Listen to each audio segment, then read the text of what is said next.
안녕하세요. 지금부터 창세기 2장에 대한 조용기 목사님의 은혜로운 성경 공부를 시작합니다. 많은 은혜 받으세요. 우리 오늘 창세기 2장부터 공부할 차례입니다. 우리 창세기 2장을 다 찾으시기 바랍니다. 창세기 2장 1절부터 제가 읽으면서 여러분과 함께 공부하겠습니다. 천지와 만물이 다 이루니라. 여러분, 성경에 하나님께서 다 이루었단 말을 아주 의미 깊게 두 번 쓰셨는데, 그것은 창세기 2장 1절에 천지와 만물이 다 이루니라 이 말씀하고, 예수님이 마지막 십자가에 매달려서 6시간 고생을 하고 난 다음에 운명하시기 전에 내가 다 이루었다, 이 두 번 쓰셨습니다. 여기에 굉장히 의미가 심장합니다. 왜냐하면 원래 일을 행하시는 여호와, 그 일을 지어 성취하는 야훼 하나님이신데, 야훼라 해도 좋고 여호와라 해도 좋습니다. 그러나 야훼란 말이 더 정확한 발음입니다. 일은 하나님께서 시작하셔서 하나님께서 끝마치시기 때문에 일의 소유자가 야훼 하나님이라는 사실을 이 성경을 통해서 우리가 분명히 알 수 있습니다. 천지와 만물을 하나도 남김없이, 있어야 할 것은 하나도 빠짐없이 다 하나님 혼자 일하셔서 야훼께서 이루어 놓으셨습니다. 천지와 만물을 다 이루니라. 그러므로 오늘날 우리가 봐서 하늘들의 하늘에 있을 것도 다 있고, 땅 위에 있을 것, 땅 속에 있을 것, 바다 속에 있을 것, 그리고 인생이 살아가는데 필요한 일체의 모든 것은 하나님께서 이미 남김없이 다 이루어서 예비해 놓으시겠습니다. 그리고 사람이 죄를 지어서 하나님을 반역하고 하나님께 저주를 받아 쫓겨났었을 때, 하나님은 이 인류의 죄의 문제도 해결하기 위해서 2000년 전에 그 아들 예수님을 이 세상에 보내주신 것입니다. 그 예수님께서 혼자 일하셨습니다. 아무의 도움도 바라지 혼자 주님께서 십자가에 올라가셔서 그 몸을 찢고 그 피를 흘리시고 그 고생을 다 하셔서 주님이 내가 다 이루었다 하셨을 때, 예수님 십자가에서 우리 죄를 다 청산했으며 우리 불의를 다 청산하고 우리 질병을 다 청산하고 우리의 저주를 청산하고 우리의 죽음을 다 청산해버리고 말한 것입니다. 그럼 예수님께서 혼자서 십자가에서 다 청산했지, 그 예수님이 이루신 일을 사람이 추구라도 도와줄 수도 없고, 예수님이 다 이루어놓은 것을 조금이라도 모자란 것이 있어서 우리가 도와주거나 넘치는 것이 있어서 우리가 제할 것이 없습니다. 예수님이 다 이루은 것은 완전히 다 이루은 것입니다. 그러므로 예수님께서는 창세기에 아버지의 뜻을 쫓아 천지와 만물을 다 이루시고, 또 육신으로 오셔서 예수님은 인간의 죄를 사하시기 위해서 십자가에 올라가셔 대속의 모든 일을 주님께서 다 이루신 것입니다. 그러므로 실제로 보면 이제는 우리는 다 이루어진 세계 속에 살고 있습니다. 하나님이 천지와 만물도 하나님이 이루시고, 그리고 인간의 죄를 대속하는 것도 하나님이 다 이루어 놓으셨습니다. 그러므로 하나님을 아는 백성은 이제 하나님을 아버지로 섬기고 하나님을 믿고 하나님을 따라가면 하나님이 다 이루신 것을 우리에게 누리게 해 주시는 것입니다. 하나님은 아무 이유와 목적 없이 천지와 만물을 짓지 않습니다. 하나님께서 천지와 만물을 다 지은 것, 하나님의 백성들을 누리고 살라고 다 이루신 것입니다.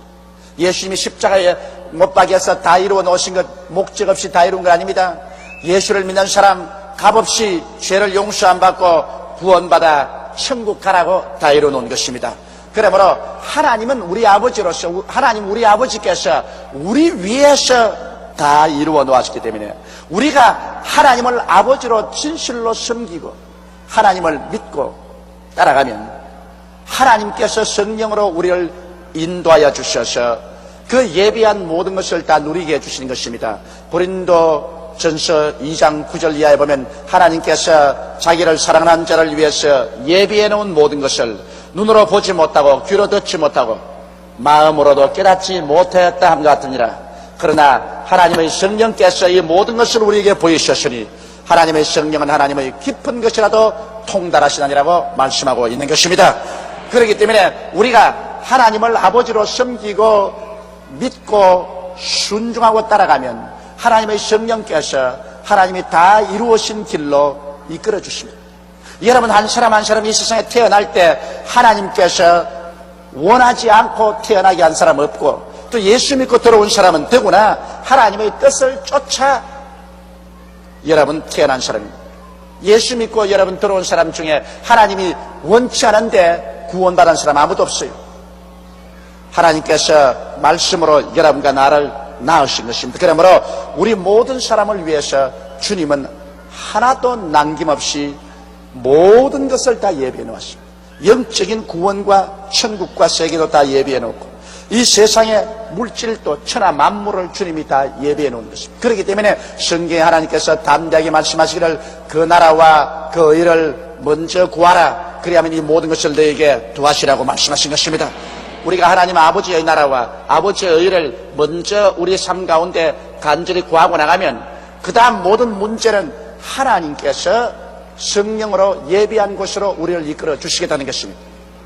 오직 문제가 우리 고집을 부리는 것입니다.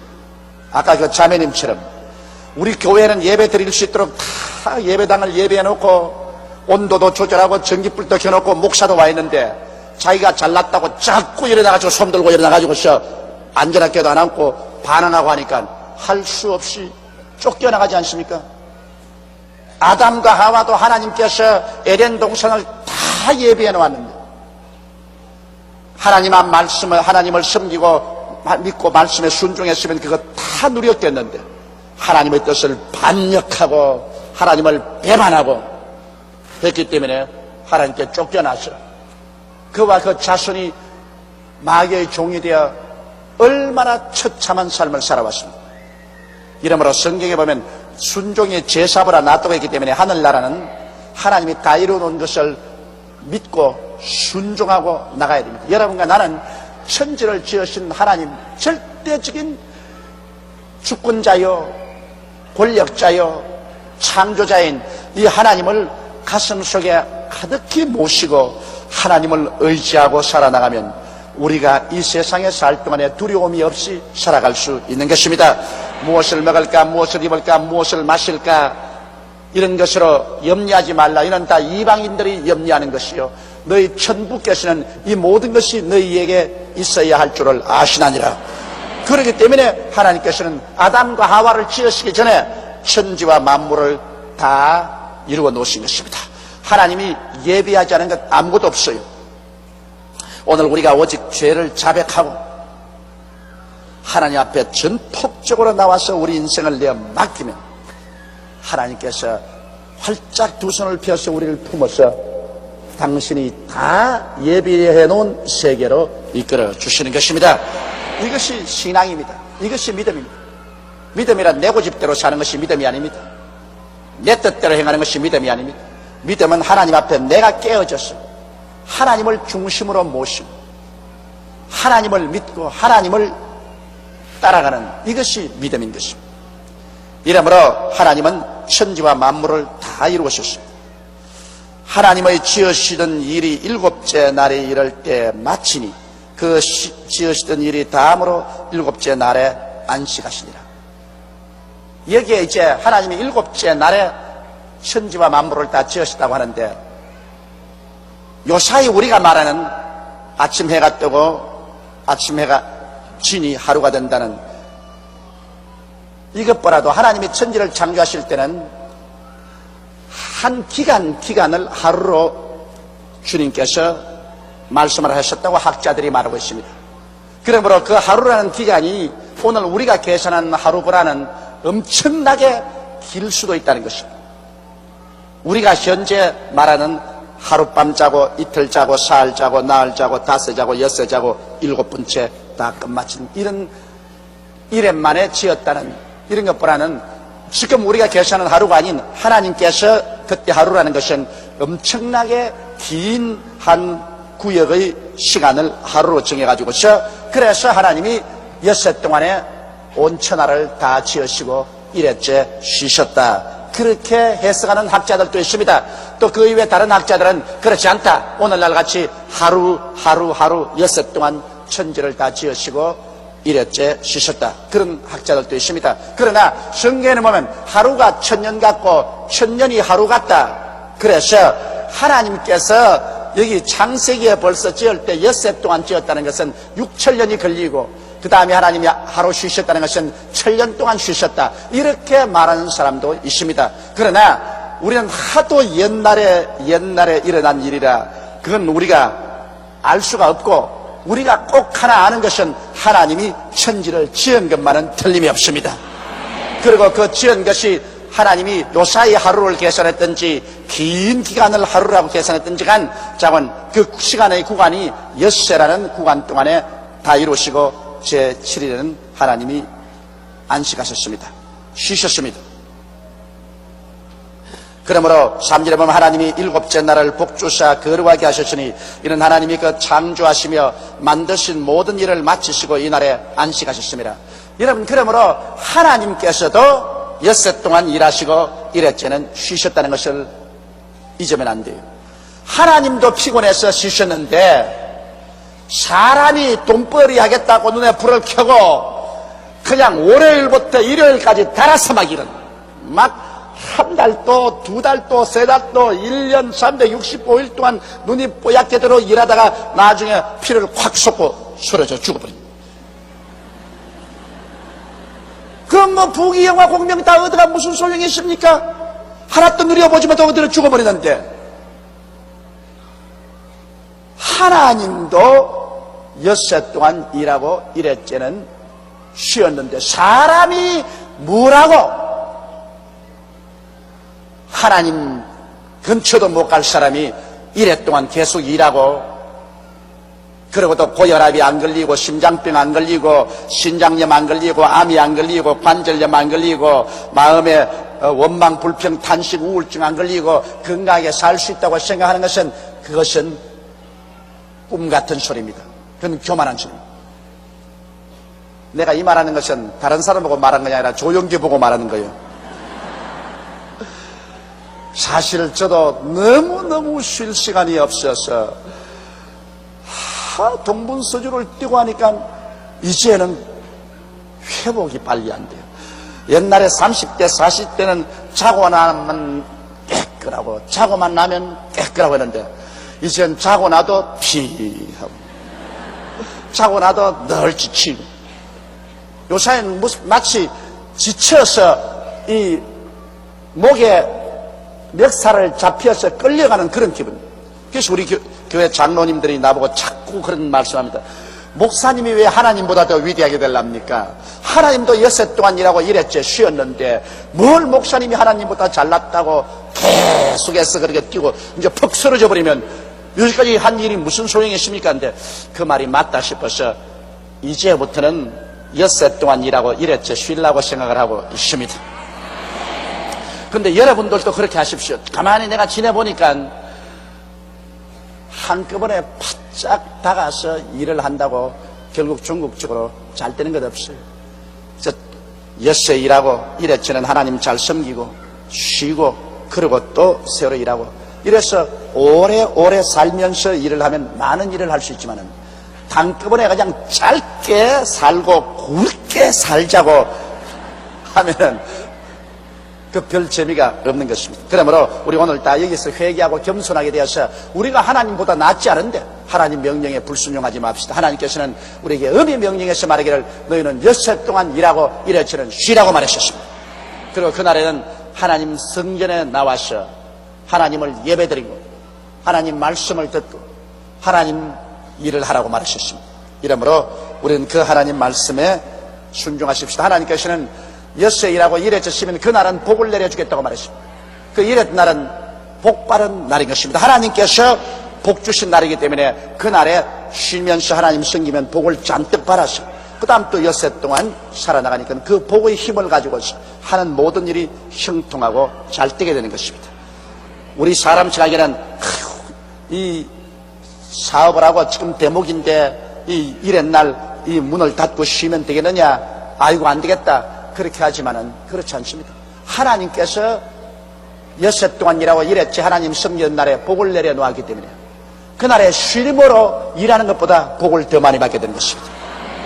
일하는 것보다 쉼으로 복을 더 많이 받는 것.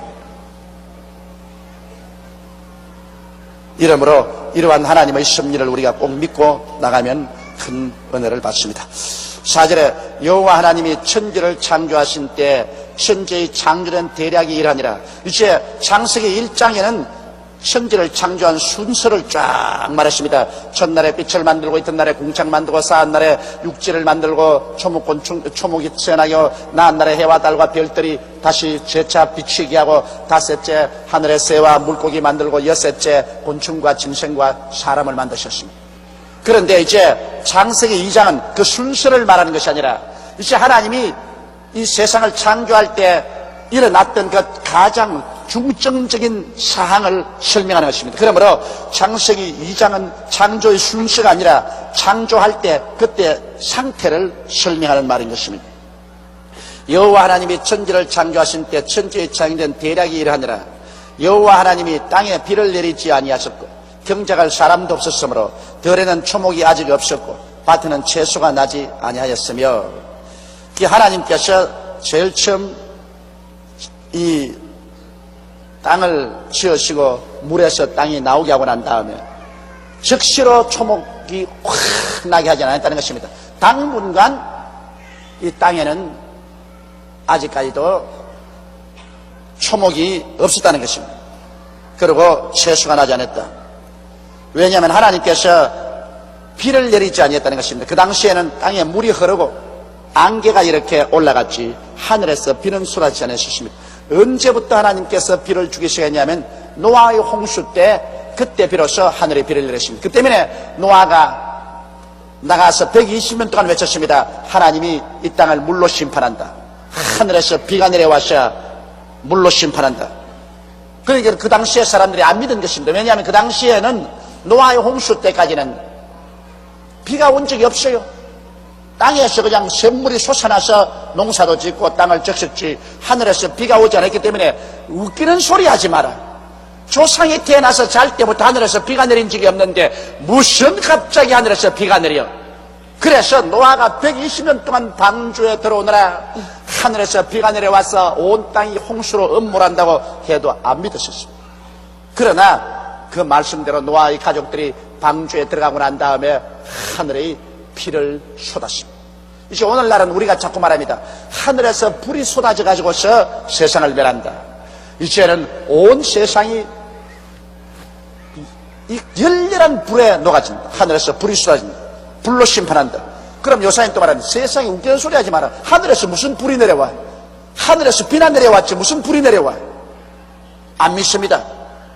그러나 이제 지금 예수 믿는 모든 사람들이 들려 올라가고 난 다음에 하나님이 심판할 때 하늘에서 불이 내려와서 이 땅을 심판하게 되는 것입니다. 그러므로 하나님이 처음 땅을 만드시고 난 다음에는 땅에 비가 내리지 아니하고 그리고 경작한 사람도 없으므로 들에는 아직 초목이 없고 밭에는 채소가 나지 아니했었습니다. 6절에 보면 안개만 땅에서 올라와 온 지면을 적셨더라. 안개가 얼마나 가득히 올라왔던지 그것으로 지면을 다 적셔서 물이 축축하게 만들었었습니다. 이렇게 했다가 그 다음에 하나님께서 사람을 짓기 전에 초목이 나게 하고 채소가 나게 할 것입니다. 제일 처음 땅을 짓자마자 당장 나무가 나고 풀이 나고 채소가 나지 않았습니다. 당분간 땅은 그대로 있다가 그 다음에 이러한 것들이 나게 되었다는 것을 여기에 설명하고 있는 것입니다. 그 다음 여호와 하나님이 흙으로 사람을 지으시고 생기를 그 코에 불어넣으시니 사람이 생명이 된지라. 그러므로 사람은 여러분 이 흙과 영으로 되어 있습니다. 여러분과 내가 지음을 받은 것은 제일 처음에 하나님께서 이 흙으로 지었습니다. 그렇기 때문에 요사이 사람이 죽으면 무덤에 파묻어 버리면 이 몸 전체가 하나도 남김없이 그대로 흙으로 돌아갑니다. 이 육체는 전혀 흙의 성품입니다. 오늘 과학자들이 사람의 몸을 분석해보고 난 다음에 이 성경 말씀이 맞다는 것을 증거했다는 글을 읽어보았는데 정확하게 땅의 흙의 요소나 우리 사람의 몸이나 그 요소가 같다는 것입니다. 그러므로 우리는 흙에서 만들어졌는데 하나님께서 흙을 빚어가지고서 사람을 만드시고 난 다음에 그 다음은 그 코에 하나님의 생기를 후 불어넣으십니다. 근데 하나님의 생기는 하나님의 영입니다. 하나님은 영이시기 때문에 하나님의 생기란 것은 하나님의 영입니다. 하나님의 영을 후 불어넣으니까 사람이 화닥닥 깨어나서 사람이 생명이 됐습니다. 다시 말하면 혼이 되었다 그렇게 말했습니다. 그러므로 이 흙으로 지은 사람에게 하나님의 영이 와서 부딪히니까, 흙과 영이 부딪히니까 사람이 혼이 만들어져서 사람이 태어난 것입니다. 이러므로 사람은 삼위일체입니다. 하나님께로부터 온 영, 이것은 여러분과 나를 하나님을 알게끔 만들어주는 것입니다. 여러분과 내가 지금 하나님 눈으로 안 보았는데도 불구하고 하나님을 확실히 우리 속에서 알고, 그 하나님, 안 보이는 하나님께 예배를 드리고 기도하고 찬송하고, 그리고 그 하나님 말씀을 읽고 또 그 하나님께 앞에서 기뻐하는 것은 그건 여러분의 영이 살아있기 때문에 그런 것입니다. 영이 죽은 사람은 절대 그건 못해요. 예수 안 믿는 사람들은 지금 영이 있기는 있어도 그 영이 죽어있기 때문에 그 사람들은 하나님이 있다 하면 웃기는 소리 하지 마라. 하나님 봤나? 보지도 않고 무슨 잔소리냐 그럽니다. 그 영이 죽었으니까 하나님 절대로 계신 것을 알 수가 없습니다. 왜냐하면 하나님은 우리 영이 하나님과 교제하는 것입니다. 다른 것은 하나님 교제 못해요. 이러므로 예수 믿지 않은 사람에게 아무리 하나님 이야기해도 그게 마이동풍이고, 성경은 갖다 주면 보고 난 다음 하나님이 잔소리가 왜 이렇게 많노? 그러고서 덮어버리고 알 수가 없습니다. 오직 회개하고 예수를 구주로 모셔드리면 그때 영이 살아나거든. 영이 살아나면 내가 왜 일찌감치 예수를 안 믿었던 거? 내가 왜 이렇게 바보같이 살았던 거? 왜 이렇게 하나님이 살아계시고 하나님의 아들이 우리 구세주가 되시고 성령이 계신 것을 왜 몰랐던 거? 깜짝 놀랍니다. 그것은 그처럼 철저하게 영이 죽어있기 때문인 것입니다. 그리고 우리 혼은 뭐냐? 혼은 자아의식입니다. 혼은 인간의 지성과 감정과 의지입니다.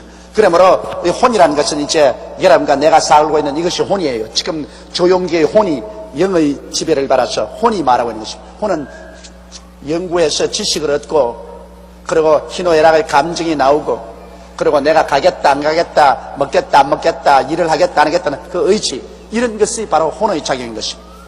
그리고 육체는 뭐냐? 육체는 감각입니다. 눈으로 보고, 귀로 듣고, 코로 냄새 맡고, 맛보고, 그리고 손으로 만져보는 오 감각을 통해서, 그래서 우리 육은 이 세상을 압니다. 여러분, 감각이 하나하나 죽으면 세상을 하나하나 잃어버립니다. 눈의 감각이 죽으면 이제는 빛을 바라볼 수 없습니다. 적주왕, 황록청, 남자 같은 빛을 못 봅니다. 귀의 감각이 죽으면 이제는 귀가 있어도 소리가 안 들려요. 그리고 이 목에 성대가 끊어지면 이제는 말도 못하고, 혀의 감각이 없으면 맛도 못 봐요. 손에 촉감이 없어지면 아무리 물건이 있어도 손을 대봤자 그거 몰라봐요. 이러므로 육체는 오 감각을 통해서 자기 주변의 세계를 알고, 우리의 혼은 자기의 자아의식을 가지고 지식과 감정과 의지를 가지고 있고, 우리의 영은 그를 통해서 만유주 하나님을 알고 섬기게 되는 것입니다. 그러므로 우리가 이제 이 육체가 탁 죽으면은 이 영과 혼만은 안 죽고 영원히 천당으로 갑니다. 그러나 이 육체는 흙으로 돌아가 버리고 마는 것입니다. 그러므로 육체는 바울 선생은 뭐라 하냐면, 만일 땅에 있는 우리 장막집이 무너지면, 그 장막이라는 것은 텐트란 말입니다. 만일 땅에 있는 우리 텐트가 무너지면 손으로 짓지 않은 영원한 집이 우리에게 있는 줄 안다 했습니다. 그러므로 여러분과 나의 육은 이거 텐트예요. 텐트 안에서 우리가 지금 야영을 하듯이 살고 있는데, 날이 지나고 달이 지나고 해가 지나가면 이 텐트가 햇빛에 비치고 눈소리를 맞고 바람이 불고 하니까 자꾸 날가지가 너덜너덜 했다가 나중에 텐트가 쫙 찢어지가 못 살게 되면 그 텐트에서 나와야 돼요. 그거 나오면 사람들이 뭐하냐? 죽었다 그래요. 이제 죽었다. 그 낡은 텐트 슬슬 말아가지고서 공동묘지에 파묻어 버린 거예요.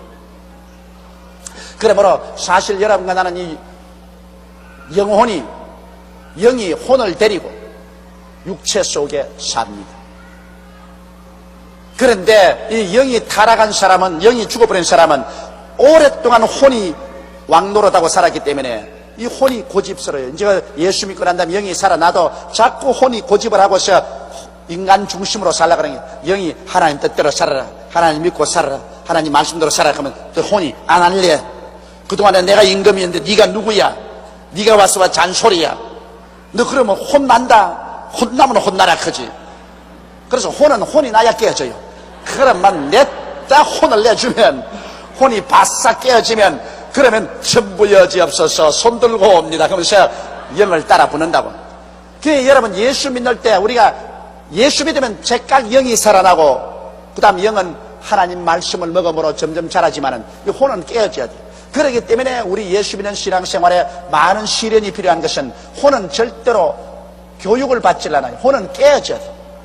그 혼이 깨어지려니까 여러분 무엇 하나라도 이거 깰라 하는데 살살 쓰다듬어 깨집니까? 쓰다듬어 안 깨져요. 이것이 약한 것은 탁 떨어뜨려도 바싹 크지만은, 이렇게 무딘 것은 때려도 안 깨진다고. 이래도 안 깨지면 이건 들고서 박살을 내야 돼. 박살을. 그러니 어떤 사람은 혼이 약해가지고서 하나님이 약간만 탁 때려도 바싹 깨져서 아유 주여. 그런데 어떤 것은 하나님이 여간 때려도 때리면 때리라지. 왜 내가 순종해요? 이렇게 혼이 강한 사람이 있습니다. 이런 사람은 하나님이 설라고 하실 때 손에 들고서 박살을 냅니다. 때립니다. 여간 아프잖아요. 그걸 여러분 보십시오. 아브라함의 혼이 깨지는데 얼마 걸렸어요? 25년이 걸렸습니다. 75세 따라 나오기는 나왔지만 혼이 얼마나 강해가지고서 애굽으로 내려가지 마라 그러는데 왜 못 내려가요? 난 내려가요. 내려가서 마누라 시집 보내지 마라 했는데도 불구하고 왜 못 보내요? 내 배고픈데 마누라도 팔아먹어야지만 내가 별 수 있나. 그리고 마누라 시집도 보내고, 그 다음에는 하나님 끝까지 믿고 시작하는데 아이고 나 시간 없어. 나 못하겠어요. 나 첩이라도 얻어가지고서 빨리 아들 낳아야지. 무슨 소리 하는 것이면 내가 젊을 때 아들 낳아야지. 그래서 또 하갈 청해가지고서 또 아들도 넣고, 이 혼이 고집을 부리기 때문에 하나님이 계속해서 아브라함에게 25년 동안 혼을 내가지고서 나중에 마지막 혼이 바싹 깨어진 것은 100세 낳은 이삭을 모리아산에 제물로 드리려고 할 때 여러분 아브라함의 혼이 얼마나 깨어졌던지, 그때는 두말하지 않고 그 아들 데리고 모리아산에 가서 장작 펴놓고 아들 얹어놓고 칼을 들어 잡으려고. 그거는 아브라함이 완전히 깨어졌다는 증거인 것입니다. 아브라함이 완전히 깨어졌는데 약 25년 걸렸어요. 이삭은 당장 깨어졌어. 이삭은 약해가지고서 바싹 깨어졌어요. 근데 이삭은 나이 어린데 벌써 모리아산에 데려가서 하나님께서 너를 제물로 드리려 한다. 그때 이삭은 그대로 바싹 깨집니다. 아버지 하나님이 원하시고 아버지가 원하시면 날 잡아 제물로 드리십시오. 그건 뭐 대만히 깨지기 때문에 여러분 이삭의 일생을 보십시오. 이삭이 제일 풍파 없는 일생을 보냈습니다. 그는 바싹 깨지고 그냥 영의 순종을 따라 살았기 때문에 아무 고생 없이 일평생을 하나님 축복해 살았습니다. 그러나 제일 안 깨지려고 발버둥을 친 게 뭐냐? 야곱입니다. 야곱은 바로 인간 혼의 대표적인 인물입니다. 야곱 전체가 인간 혼이라고 볼 수 있습니다. 온갖 사기 다 치고 거짓말 잘하고 수단 방법 다 쓰고 꽤 다 부리고 이래가지고서 나중에 언제 깨졌느냐? 야뽕 나루트에 고향 땅 돌아오는데 뒤에는 외아저씨가 군대를 가지고 와서 너 다시 돌아오면 죽여버린다 그랬고, 그 다음에 앞에는 형이 400명의 군대를 가지고서 죽이겠다고 20년 동안 칼을 갈았다가 그냥 그 분을 내서 오지. 뒤로 갈 수 없고 앞으로도 나갈 수 없고 이제는 절단 났다. 그래도 그 혼이 얼마나 꾀가 많은 거 보십시오. 야복강에서 자기의 처자 다 미리 건너보내놓고 자기만 앉아있습니다. 형이 와서 과연 날 죽이려면 처자를 때려치면 나는 36개를 놓는다. 이 두 다리가 아직 튼튼하니까. 그 혼은 얼마나 이기주의입니까? 자기 자식들 다 죽이더라도 자기는 살겠다는 것입니다. 그런데 밤에 천사가 와서 실험을 냈다 하니까 천사에 앉으려고 새벽같이 실험을 하다가 나중에 천사가 손을 들어 환두뼈를 치니까 다리가 어그려서 쫄른바리가 됐다. 이제는 박살 안 날 수가 있어요. 쫄른바리가 어떻게 달아납니까? 이제는 형이 오면 달아날 도리가 없어요. 그러니까 야곱이 바싹 깨지니까 이제는 나를 축복해 주시옵소서. 나를 축복해 주지 않으면 당신을 보내지 않겠나이다. 내 이름이 뭐냐? 야곱입니다. 야곱이라는 것은 사기꾼이란 말입니다. 남의 것 빼앗는 사람, 사기꾼이라는. 너 이름 바꿔와라. 이제 너는 야곱이 아니라 이스라엘이다. 하나님과 씨름해서 이긴 사람이다. 우리가 깨어지면 우리는 이긴 자가 되고 마는 것입니다. 우리가 깨어지면 하나님이 우리 기도를 들어주시니까 우리가 이긴 자가 되지. 그래서 야곱은 20여 년 만에 깨어져 가지고서 형에게 나올 때 형이 400인의 군대를 거느리고 오는데 이라고 나왔어요. 그러니까 형이 동생을 단칼에 벨라고 보니까 이거는 한 주먹도 안 돼요. 뭐 칼 들 필요도 없이 일하고 오는 걸 죽여서 뭐합니까? 이라고 여러분, 그 형이 20년 전에 팥죽 한 것으로 내 장자의 명분을 빼앗고 아버지 눈 어두운 기회로 장자의 명분 축복을 따와가지 이제 고작해야 돌아오는 게 이렇게 찔름벌레가 되어 오느냐? 이거 죽이면 망했노, 이 벌레 같은 거. 그만 형이 와서 목을 쌓고, 아, 이 자식아. 그래, 날 배바라고 나가 이 꼬라지가 돼 들어오냐, 이 자식아. 죽이려고 하니까 넌 불쌍해서 못 죽이겠다. 그리고 엉엉 울고 오히려 동생을 보호해서 받아들이겠다. 그러므로 여러분, 깨어진다는 것이 얼마나 중요합니까? 하나님께서 모세를 깨는데 40년이 걸렸습니다. 얼마나 고집이 셌던지.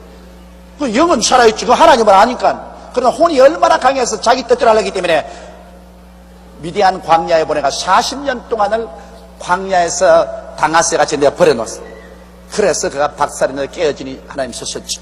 요셉을 깨는데 하나님께서 무려 13년의 세월이 걸렸습니다. 이러므로 하나님께서는 여러분, 우리의 혼이 깨어져야 영이 혼을 지배하고 살 수가 있는데, 이 혼이 안 깨어져가지고서 자꾸 자기 마음대로 날뛰면 하나님께서 어찌할 수 없이 매를 때릴 수밖에 없어요. 예수 믿는 사람이 자꾸 그러는데 왜 나를 때립니까? 왜 나에게 시련이 다가옵니까? 왜 환난이 다가옵니까? 그것은 하나님께서 이놈아 깨어져라, 그 말인 것입니다. 깨어져라. 네 혼이 깨어져야 네 영과 영행에 순종해서 살지. 혼이 안 깨어져 있으면 네 고집대로 자꾸 하는데 어떻게 내가 너를 쓸 수 있냐? 이래서 하나님께서는 여러분에게 복을 주려고 하실 때 반드시 먼저 와서 혼을 깨뜨린다는 것을 아시기 바랍니다. 하나님이 적게 맡길 때는 적게 깨뜨리고 하나님께서 많이 축복하려고 할 때는 많이 깨뜨립니다. 그리고 많이 깨어지면 깨어질수록 그 사람 더 깊은 믿음과 순종에 들어갈 수 있고 더 깊은 신령한 사람이 될 수가 있는 것입니다. 이렇기 때문에 갑자기 그냥 예수 믿어서 산에 가서 기도하다가 성령 받았다고 막 신령하다고 뛰는 것, 그것은 하나님의 성령의 은사가 와서 잠시 동안 뛰는 것이지 실제로 그 사람의 신앙이 깊어져서 그런 건 아닙니다. 신앙이 깊어지는 것은 세월이 오래 걸리면서 얼마나 많이 깨어졌는가, 이게 얼마나 더 신령한가가 증명되는 것입니다. 일시적으로 은사 받아서 뛰고 꿀리는 것, 그것 여러분 웃기는 일입니다.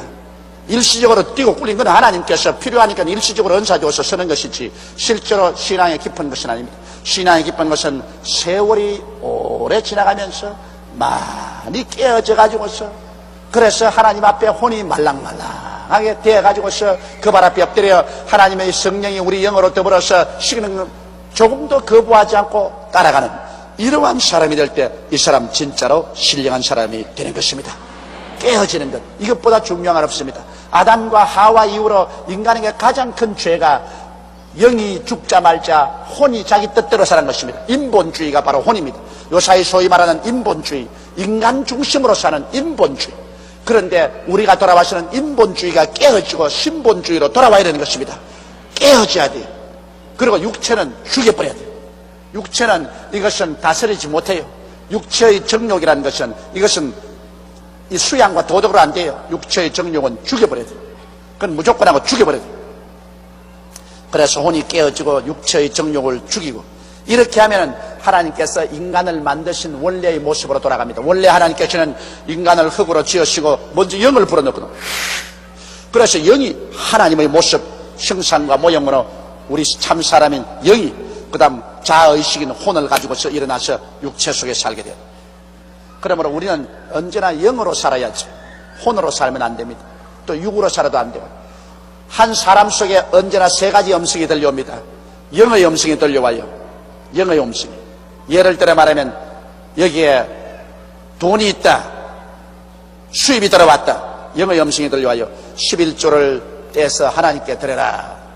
그 다음 혼의 음성이 들려와요. 왜? 내 건데 왜 줘? 왜? 이게 어떤 돈이라고? 안 돼. 6은 뭐라고 말합니까? 6은 다른 의미가 없어요. 아따, 돈 생겼어. 먹자. 먹고 마시자. 언제나 세 가지 음성이 들려옵니다.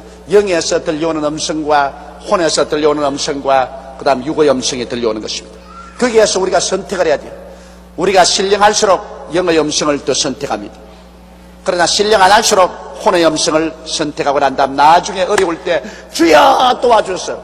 건방진 소리 하지 마라. 또 혼날라고?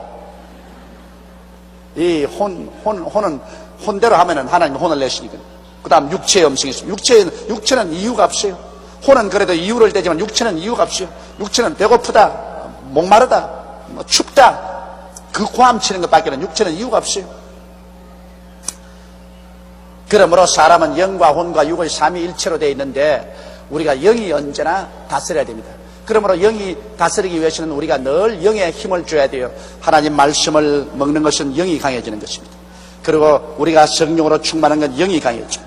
하루에 1시간씩 기도하는 것은 그렇게 기도하면 영이 강해집니다. 그 영이 강해지면 영은 하나님을 섬기고 하나님을 믿고 하나님을 순종하고 따라가도록 쫙 이끌면 별 수 없이 영이 강하니까 혼이 끌려갑니다. 그리고 육체도 끌려가요. 우리라는 한 존재 속에 세 힘이 있어요. 그 중에 영의 힘이 강하면 혼과 육을 끌고 갑니다. 그러나 영의 힘이 약해지면 그만 혼이 일어나서 혼이 영과 육체를 끌고 가기도 하고, 어떤 것은 육이 강해가지고서 영도 혼도 그냥 육체로, 동물적으로 육체로만 끌려갈 때가 있습니다. 이러므로 우리가 언제나 영을 강하게 하고 있어야 이 어려운 세상에 살면서 하나님과 동행할 수 있고 하나님의 위대한 역사를 체험하고 살 수가 있는 것입니다. 이러므로 영을 강하게 하기 위해서 여러분은 언제나 말씀을 듣고 읽고, 언제나 여러분께서 성령 충만하도록 기도하고, 기도하기를 힘써서 여러분의 영이 혼을 지배하고 육체를 지배하고 이 땅에서 하나님의 광명한 빛을 비추는 여러분 되시기를 주의 이름으로 축원합니다. 여호와 하나님이 흙으로 사람을 지으시고 생기를 그 코에 불어넣으시니 사람이 생명이 된지라. 생명이 바로 혼이라는 그 말입니다. 여호와 하나님이 동방의 에덴에 동산을 창설하시고 그 지으신 사람을 거기 두시고, 보십시오. 하나님께서 사람만 지어놓고 난 다음 그대로 내던지지 않았습니다. 하나님은 사람을 지으시고 난 다음에는 동방의 에덴에 동산을 창설하시고, 그러니까 요사이 말하면 이 저택입니다. 보통 저택이 아닙니다. 어마어마하게 좋은 그러한 큰 저택을 하나님이 창설하시고 그 지으신 사람을 거기 두시고, 여호와 하나님이 그 땅에서 보기에도 아름답고 먹기에도 좋은 나무가 나게 하시니 동산 가운데는 생명나무와 선악을 알는 나무도 있더라. 여러분, 오늘날 이 세상에서 가장 먼저 패션을 주장한 분이 누군지 압니까? 요사이 패션 한다고 여러분 텔레비에 보면 옷 잘 입고 난 다음 이라고 되기잖아요. 패션 한다고.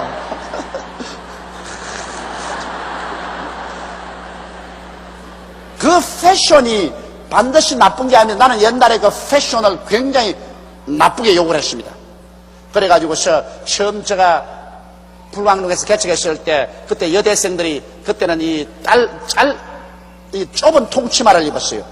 그때 유행이. 그래가지고서 이 버스 같은 데 타려면 이 통치마가 좁기 때문에 옆으로 이렇게 기어 올라가야 돼요. 그렇다고 내가 막 호통을 쳤습니다. 편안하게 헐렁헐렁한 치마를 입지 무슨 그 통치마를 좁게 입고 난 다음 그렇게 댕기냐. 필요 없는 거라고 내가 고함을 쳤는데 이제 생각하니까 무식하기가 짝이 없었어. 왜냐하면 패션은 하나님이 만들었었어. 에덴 동산에서. 왜? 먹으면 똥 될 것 뭘 아름답게 만들어. 그런 사람이 있거든요.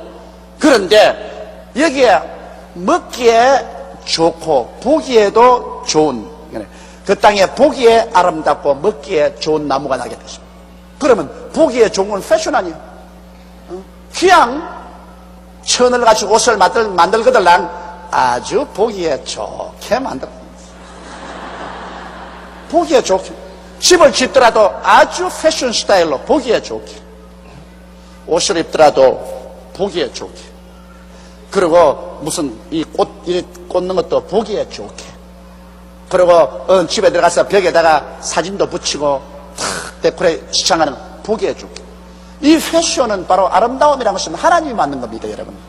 아름다움을 무시하면 안 됩니다. 무엇인지 까짓건 마음대로 하면 되지 아름다움이다 무슨 필요 없는 그거는 아닙니다. 하나님은 굉장히 예민하십니다. 하나님은 기왕 만들 바에는 같은 재료 같으면 보기에 좋게 만들어요. 그 다음에는 자 먹기에도 좋다. 음식도 여러분 그렇지 않습니까? 까짓건 손으로 막 버물려가 막 입에 넣으면 화장실에다 갈 것인데 무슨 아무렇게나 만들지 뭐. 그러나 하나님은 그렇잖아요.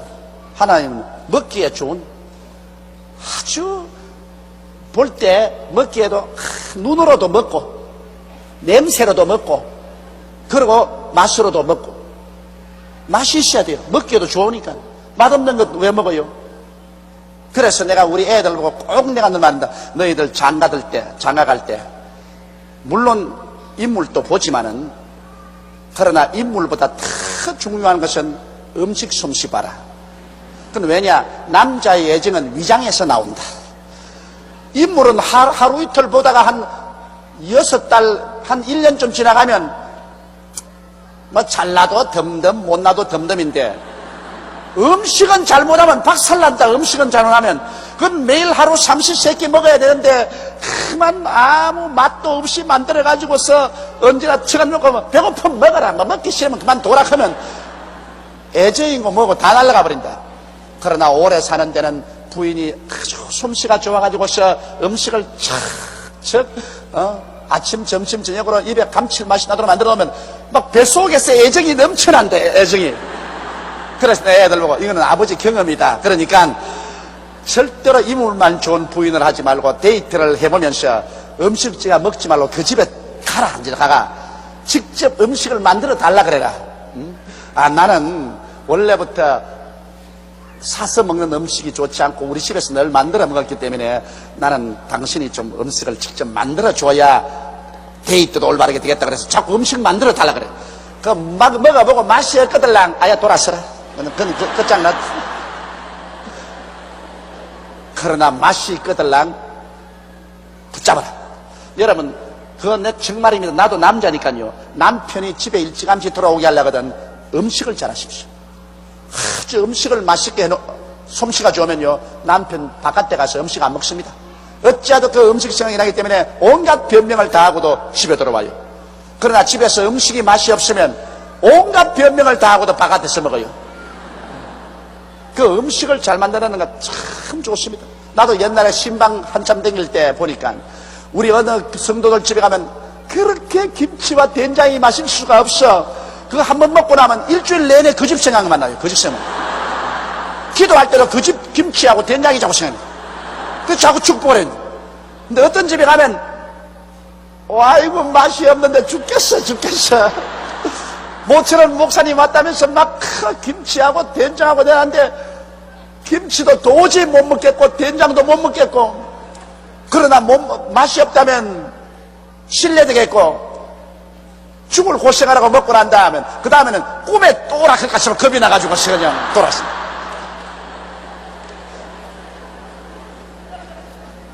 이건 대단히 중요한 겁니다. 그러므로 이것은 우리가 애를 쓰고 노력을 하면 된다고.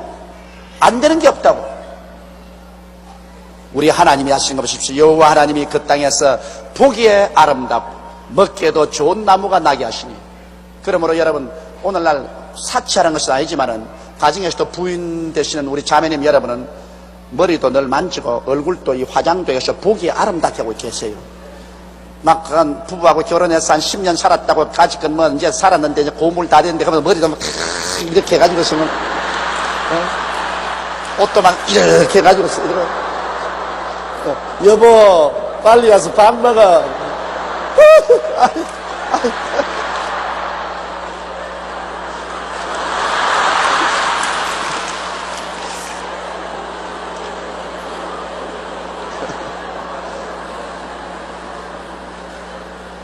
보기 아름답게 해요. 자기가 낭비할 필요 없지만은 할 수 있는 자기 스타일에 맞는 화장법도 개발을 해가지고서 화장도 뭐 다 똑같진 않아요. 자기 얼굴의 색깔과 몸에 맞는 스타일을 개발해가지고서 사람이 딱 볼 때, 야, 참 산뜻하다. 옷도 자기가 아주 좀 아무리 옷을 얻다 산뜻하게. 부인만 그러면 남편도 그래야 돼요. 남자라고 했으면 언제나 뭐 그냥 다 떨어진 거지 같은 건 걸치고 다니라는 법은 없으니까. 예? 남편도 부인하고 자식들 다 있는데 딱 언제나 이 몸가짐을 단정하게 하고 하면 그것이 얼마나 큰 교훈이 됩니까? 이게 하나님께서 좋아하는 것입니다. 여러분, 우리 무조건 하나님은 이 여러분의 생활과 환경에 무조건하고 무관심하다고 생각하면 안 돼요. 하나님은 그 땅에서 보기에 아름답고 먹기에도 좋은 나무가 나게 하시니, 그래서 나는 이 말씀을 깨닫고 난 다음에 하하, 패션은 하나님이 처음 시작하셨구나. 그러면 이제는 옷 패션, 구두 패션, 양말 패션, 이런 패션들을 하도록 해야 되겠구나. 그걸 제가 느꼈습니다. 느끼고 그 다음부터 제가 패션에 맞는 옷을 입어도 마음에 양심이 갇히게 안 돼요. 패션에 맞는 옷을 입고 하나님 한번 보세요. 우리 하나님은 참 멋있는 하나님이십니다. 그런데 하나님께서 동산 가운데는 생명나무와 선악을 알게 하는 나무도 있더라. 이 생명나무라는 것은 우리 주 예수 그리스도를 상징하는 나무입니다.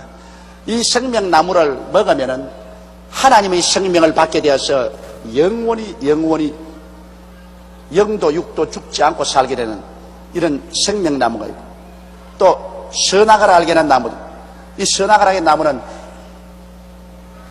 이 좋다 나쁘다는 것을 판단하는 것인데요. 여러분, 사람이 좋다 나쁘다는 것을 판단하면 안 돼요. 실제는 하나님 한 분만이 좋고 나쁘다는 것을 판단하고, 우리는 그저 하나님 믿고만 살았으면 참 좋은데, 이 사람이 선악을 판단하면 그때부터 분쟁이 생깁니다. 왜 그러냐? 요거 하나 딱 가지고도요, 하나님만 선악을 딱 판단하면 우리가 따라가면 되는데, 사람이 이제 선악을 판단하는 지식을 얻고 나면 조용기 보기에는 이 안 좋거든. 그런데 여러분 보기에는 좋거든. 그러면 가지고서 나는 좋다, 너는 안 좋다, 그러니까 싸움이 생겨요. 선악을 판단하는 것 때문에 싸움이 생깁니다. 이제 앞으로 대통령 선거가 오면 가정마다 토론이 굉장히 많이 일어날 것입니다. 가장은 나는 이 사람을 대통령으로 좋다, 부인은 나는 그 사람 싫다. 한 사람을 두고 선악을 판단합니다. 한 사람은 좋다, 다른 사람은 나쁘다.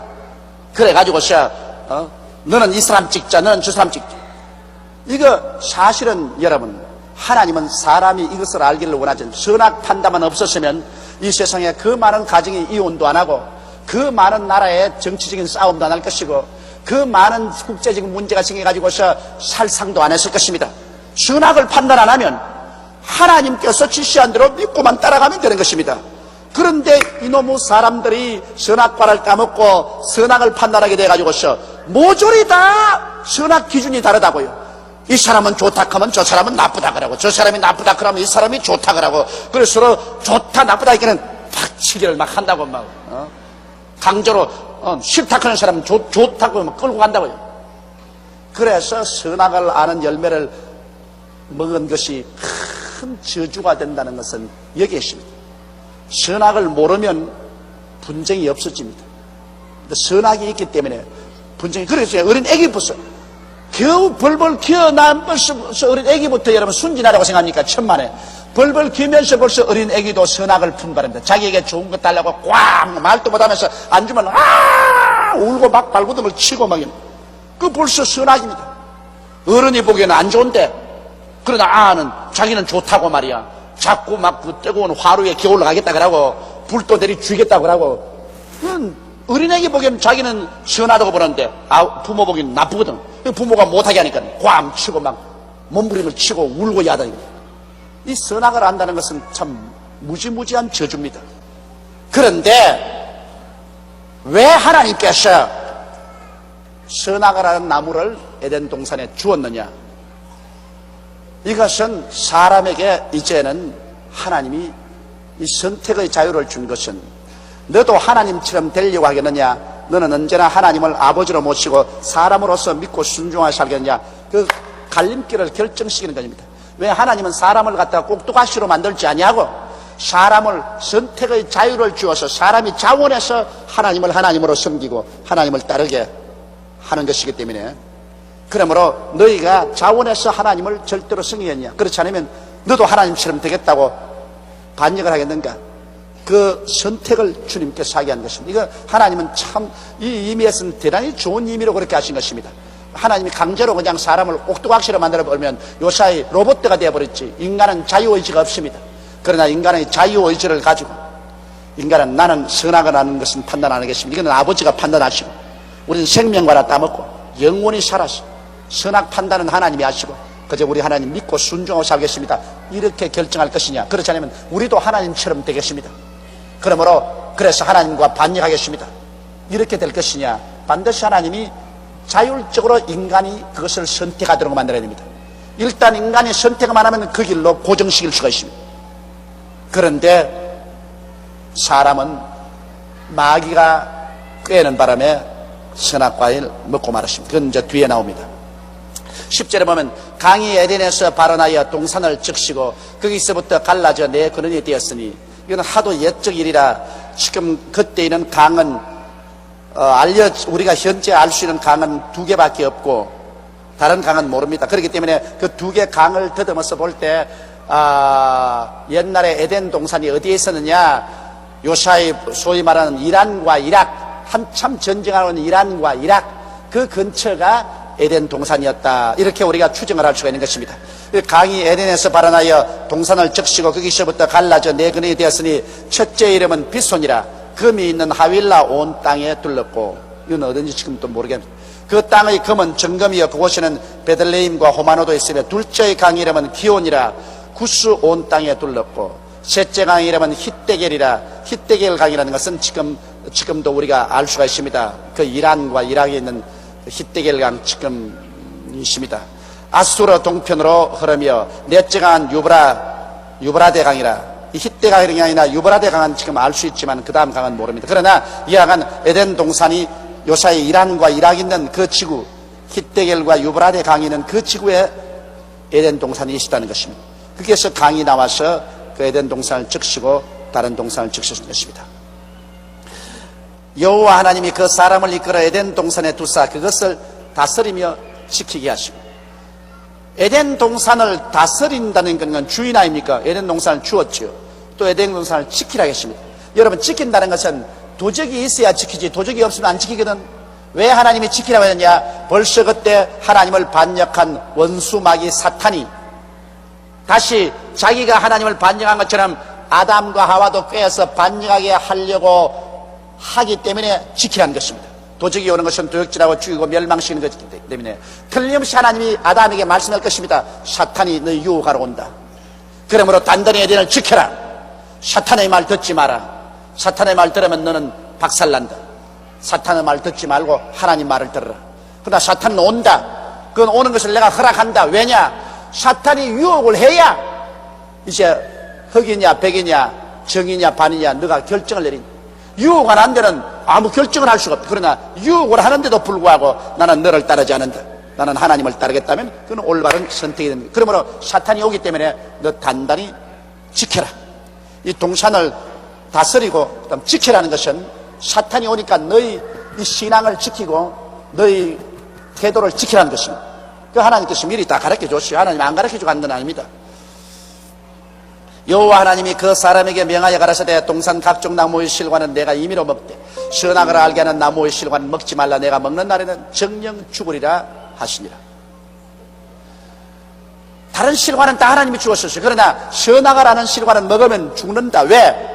선악을 아는 실과를 먹으면 이제는 하나님과 대결되기 때문에, 하나님과 대결되기 때문에 죽는다는 것은 없어진다는 말이 아닙니다. 여러분, 죽는다는 것은 분리된다 그 말인 것입니다. 따라 말씀해. 죽는다는 것은 분리된다는 뜻이다. 네가 선악과를 먹는 날에는 나하고 분리된다 그 말인 것입니다. 나하고 분리된다. 여러분, 여기에 샘물 근원이 있는데 샘물이 콱콱콱 흘러서 唰 물이 흐르면 그건 산물이 아닙니까?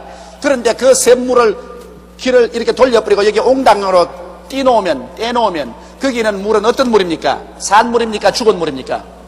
죽은 물입니다. 그러므로 죽은 물이니까는 그게 그냥 더러운 벌레들이 생겨나고 그 다음에는 모기들이 유충을 해가지고서 모기벌레가 가득하고 완전히 썩은 물이 됩니다. 물은 물인데 썩어버려요. 그와 같이 우리가 하나님께 연결되어 있으면 모든 하나님의 선하신 생명이 넘치는데 그만 선악을 하는 실과를 먹고 우리도 하나님 앞에서 선악을 알게 됩니다. 그럼 하나님이 좋다 그럼 우리 사람은 안 좋다 그러고 하나님하고 우리하고 성공하게 됐어요. 말이 어떻게 하나님과 우리하고 서로 대면을 해서 좋다 하지 않다고 성경을 하게 됐어요. 그걸 할 수 없이 하나님께 쫓겨납니다. 이건 죽는다 말이 그 말입니다. 하나님의 생명에서 끊겨나니까. 끊겨지니까 그 다음부터 그 영 속에서는 온갖 더럽고 부패한 것이 가득 차게 되는 것입니다. 오늘날 인류 세계에서 이렇게 죄악이 관여하고 더러운 것은 하나님의 생명 근원에서 끊어졌기 때문인 것입니다. 선악을 아는 나무를 먹음으로 그렇게 된 것입니다. 그러므로 오늘날에도 여러분 우리가 자꾸 깨어지면 어떤 일이 생기느냐, 선악을 판단하지 않게 됩니다. 좋다 하지 않다는 선악을 판단하지 않고 무조건 하고 아버지 뜻대로 하시옵소서. 아버지 믿습니다. 사람 보기에는 좋지 않은 것 같은데 하나님 보시기에는 성경에 좋다면 아버지 뜻대로 따라합니다. 그럼 신앙이 깊어지면 깊어질수록 선악을 구별하지 않게 됩니다. 그저 믿고 순종해 나갑니다. 그러나 신앙이 약하면 약할수록 왜 이래요? 왜 이래요? 왜 저래요? 왜 저래요? 자꾸 인내 걸고 달라듭니다. 이거는 신앙이 약해서 그래요. 신앙이 깊어지면 그런 것 없어요. 좋든 하지 않든 손해가 나든 이익이 되든 하나님 말씀이면 따라갑니다. 무조건 하고. 그러면 다른 사람은 미쳤다 미쳤어 저거 보통 미쳤잖아 계산을 해봐라 네게 얼마나 손해가 있는지. 그래도 선악 판단 안 합니다. 예수를 진실로 믿는 사람은 하나님 말씀 그대로 따라가지 그 위에 선악을 판단하지 않습니다. 그러나 하나님을 믿지 않은 사람일수록 예리하게 선악을 판단합니다. 선악을 판단하니까 늘 싸우지. 그 예수 믿고 난 다음에 화목된다는 이유가 예수 믿으면 선악 판단보다도 사랑이 앞서는 것입니다. 사랑으로 헛한 허물을 덮고 좋다 하지 않다 선악 따지지 말고 사랑으로 합쳐서 하나님 따라가지. 그러니까 화합이 될 수 있는데 끝까지 자기 기준에서 선악을 따지면 절대로 화합되지 않습니다. 자 18절에 여호와 하나님이 가라사대 사람의 독취하는 것이 좋지 못하니 내가 그를 위하여 돕는 배필을 지으리라 하시더라. 여기에서 하나님께서는 독신주의자를 별로 좋아 안 하신 것 같아. 하나님이 가라사대 사람이 독취하는 것이 좋지 못하니 혼자 있는 게 좋지 못하다. 그 혼자 있는 것이 왜 좋지 못하냐? 혼자 있으면 외로워지고 외로워지면 그 다음에는 고집이 세어지고 고집이 세어지면 다른 사람들하고 타협을 해서 잘 살아갈 수가 없어. 둘이가 있으면 서로 고집이 부딪혀서 깨어지는데 혼자 있으면 고집이 세어져요. 여호와 하나님이 가라사대 사람의 독취하는 것이 좋지 못하니 내가 그를 위하여 돕는 배필을 지으리라. 여기 사람이라는 것은 남자를 말합니다. 돕는 배필은 바로 여자를 말합니다. 그래서 남자가 여자보다 먼저 지음을 받은 것입니다. 여호와 하나님이 흙으로 각종 들짐승과 공중의 각종 새를 지으시고 아담이 어떻게 이름을 짓나 보시려고 그것들을 그에게로 이끌어 이르시니 아담이 각 생물을 일컫는 바가 곧 그 이름이라. 여기에 동물들은 여러분 하나님께서 그냥 손으로 지었지 생기를 안 불어넣습니다. 그렇기 때문에 동물은 영혼이 없습니다. 동물은 육혼이 있습니다. 육혼. 그 육의 본능대로 살아가는 육혼은 있지만은 영혼은 없습니다. 네, 육혼은 그저 육이 죽으면 사라져버려요. 그렇기 때문에 하나님께서 동물은 우리 양식으로 준 이유가 거기입니다. 영혼이 없기 때문에 그 육체가 그저 죽으면 없어져 버리기 때문에 그러므로 동물은 하나님께서 양식으로 우리에게 주어서 이런 채소처럼 먹게 한 이유가 거기에 있는 것입니다. 사람은 죽이면 벌을 받는 것은 사람은 죽어도 그 영혼이 살기 때문에 이것은 하나님 앞에 심판을 받는 것입니다. 그래서 하나님께서 각종 짐승과 각종 새를 지어서 아담에게 그랬더니 아담이 이름을 착착착. 타락하기 전에 여러분 인간의 지성이란 거의 하나님의 지성에 갇혀왔습니다. 요사이 컴퓨터도 감당하지 못할 만한 머리를 가지고 있어요. 짐승들 그 많은 짐승을 쫙 뜨는데 그것 말이지 수첩에 적지도 않고 너는 여우다, 너는 토끼다, 너는 개다, 너는 새다, 너는 독수리다, 너는 병아리다 막 이름을 그대로 착착착 적죠. 아담이 이름을 주니까 그 이름대로 모든 짐승이 되었습니다. 그러므로 여기에 보면 우리가 타락하기 전에 아담과 하와의 그 지성이라는 것은 이루 형언할 수 없는 지성이었다. 오늘 타락한 인간의 지성도 놀랄만한데 타락하기 전에 인간의 지성이란 이루 형언할 수 없었다. 그렇기 때문에 우리가 회개하고 예수를 믿고 나오면 그 다음 그 타락한 그 저주가 떠나가면 머리가 맑아집니다. 머리가 맑아집니다. 그래서 성경에 말하기를 나를 믿는 백성은 머리가 되고 꼬리가 되지 않고 위에 있고 아래 내려가지 않고 남에게 구워줄 줄을 꾸지 않는 것은 예수를 믿으면 여러분 그 지성이 저주받은 지성이 다시 회복이 되기 시작하기 때문에 탁월하게 개발됩니다. 결국 오늘 역사를 볼 때 예수를 먼저 믿은 나라가 다 선진국이 되고 문명국이 됐습니다. 이래서 우리 한국도 오늘날 1천만의 사람들이 예수를 믿고 그 하나님의 은혜로 저주에서 해방을 얻고 옛 그 새로운 피조물이 되므로 우리 한국도 앞으로 얼마 있지 않아야 굉장한 기술 문명, 과학 문명, 첨단 문명이 한국에서 꼽히게 될 줄 확신합니다. 이것은 머리가 맑아집니다. 머리가 맑아집니다. 그건 다른 사람보다 앞설 수 있는 것입니다. 그리고 또 여기 놀라운 것은 아담이 이름을 주므로 그 동물의 성격을 형성했습니다. 아담이 너는 호랑이다. 그러니까 그는 호랑이 성격이 주어졌어요. 너는 사자다. 사자의 성격이 주어졌어요. 너는 토끼다. 토끼의 성격. 너는 노루다. 노루의 성격이 주어졌어요. 이름이 그 존재의 성격을 형성한다는 것 대단히 중요한 일입니다. 이러므로 사람이 여러분 그 운명이 달라질 때 하나님께서 이름을 바꾸었습니다. 아브라함을 아브라함으로, 세라를 사라로, 야곱을 이스라엘로, 그리고 그걸 누구냐? 베드로 옛 이름이 뭡니까? 시몬을 베드로로, 사울을 바울로.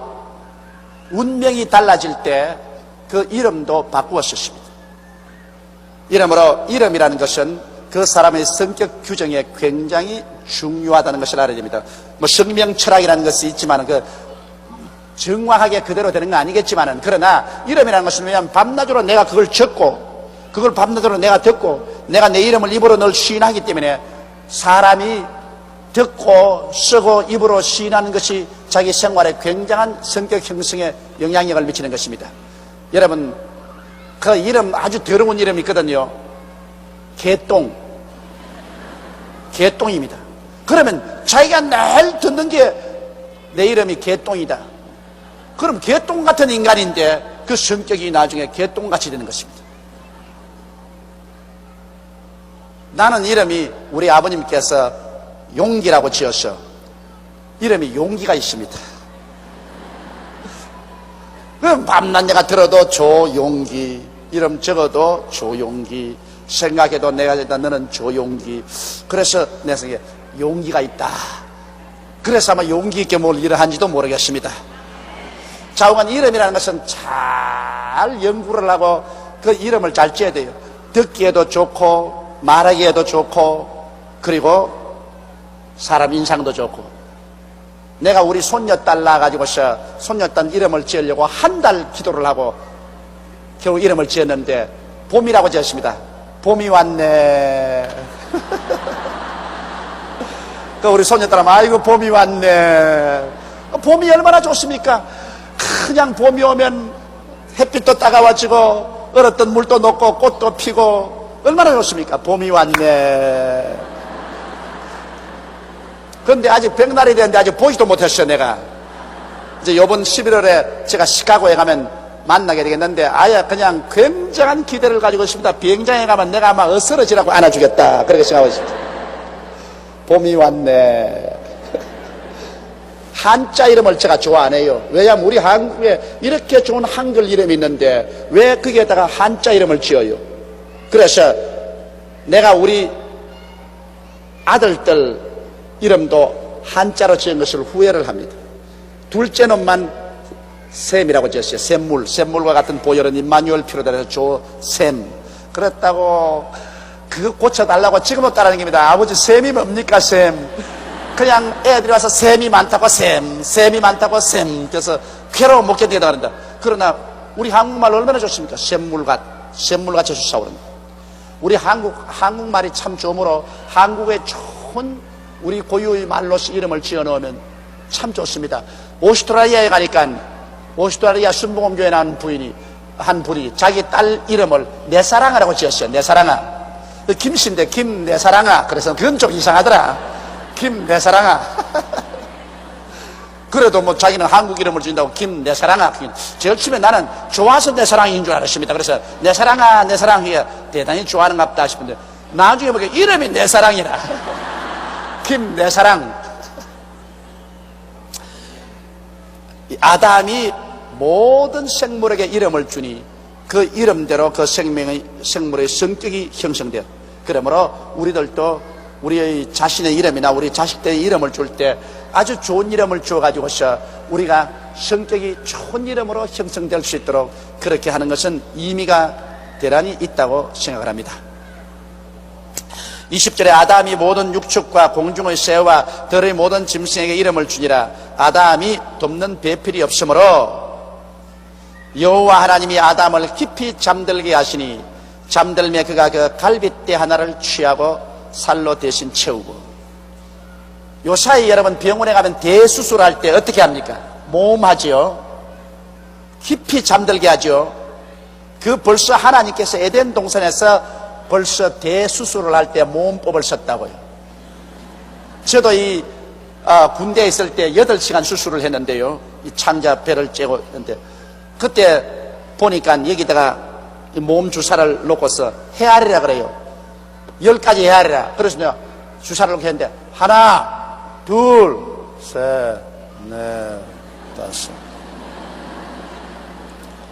그 다음 8시간 동안 몰랐어요.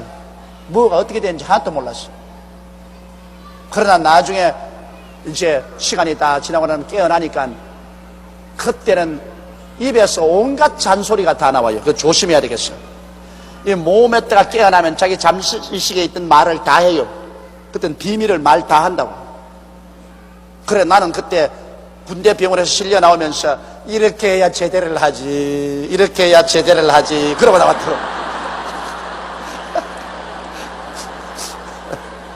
얼마나 제대가 하고 싶었던지 이렇게 해야 제대를 하지 그곳에 나와요. 자기 입에 있는 말이 그대로 나와요. 근데 우리 하나님께서 아담을 깊이 잠들게 해서 몸을 들게 해서 그가 잠들매 갈빗대 하나를 취해서 살로 채웠어요.